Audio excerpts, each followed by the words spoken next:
ជំរាបសួរបងប្អូនថ្ងៃនេះនេះជួសជុល16គ្រាប់520របស់បងប្អូនគាត់ទិញមកថ្មីហើយប្រើអត់កើតគាត់ផ្ញើមកឲ្យខ្ញុំជួសជុលឡើងវិញធ្វើឲ្យបឺតត្រីឲ្យលាន់ស្នូគាត់ថារបស់គាត់ទិញមកថ្មីអត់ងាប់ត្រីអត់ដឹងចឹងថ្ងៃនេះហើយផ្ញើជូនម្ចាស់គាត់វិញនៅស្វាយរៀងហើយគាត់ផ្ញើមក2នេះ1លើហើយទាំងអស់ហ្នឹងបានតម្លាក់ជូនគាត់អានេះតន់ឃើញម្ចាស់មកយកដែរនេះផោះខ្ញុំយកទៅរមួយឆ្នាំហើយវាប៉ះក្បាលគួយឆេះគ្រាប់ចឹងឥឡូវដូរគ្រាប់ហើយផោះខ្ញុំទេហ្នឹងបាទនេះផោះគេផ្សេងជាងផ្សេងតែឥឡូវធ្វើហើយហ្នឹងហើយហ្នឹងមានប៉ុណ្ណឹងចាំមើលខ្ញុំតេស្តភ្លើងជូនបងប្អូនមើលបន្តិច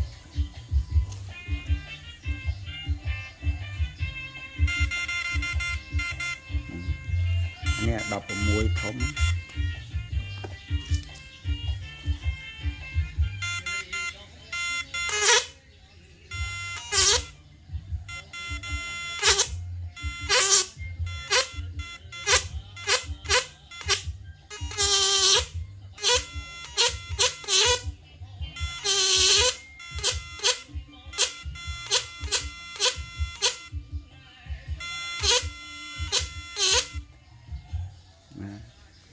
ប៉ុណ្ណឹងសិនដាក់មួយទៀត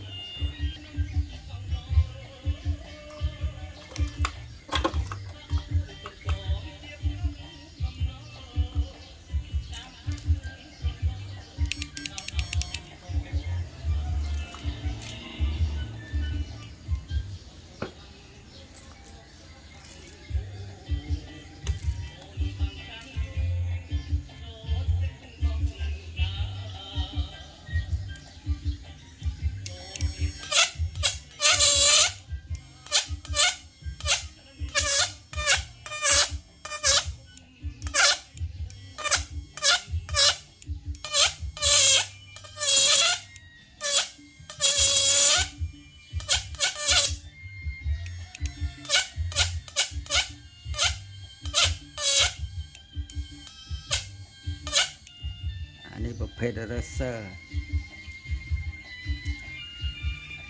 បើគាត់ឆេះដុំហើយបដូរដុំបានហើយ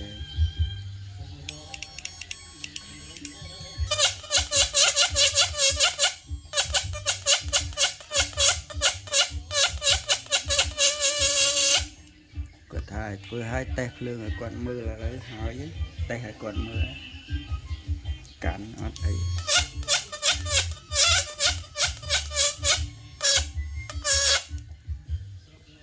ូខេ